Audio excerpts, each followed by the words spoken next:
Sa ating nakaka-good vibes na balita, Princess Man ang kanyang pangalan, ngunit hindi siya umuupo lang na parang prinsesa dahil ang tinaguriang prinsesang ito matalino na nauutusan pa.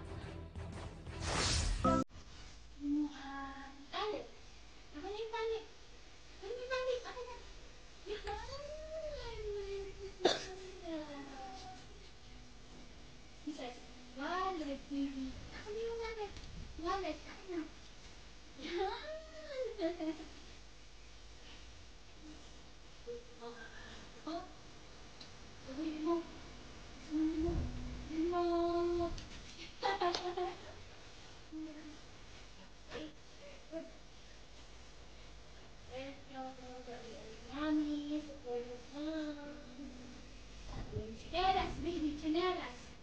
Chinelas, ayun nasa likod na yung chinelas. Hindi pa rin chinelas, eh, bago na kasi chinelas. Ayun, yan, yan. No, no, hindi yan. Yan, no. Yan, yes, na.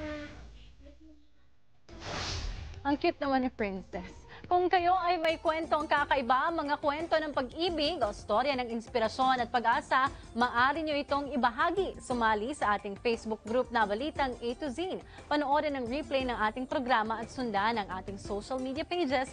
Hanapin ang Balitang A to Z.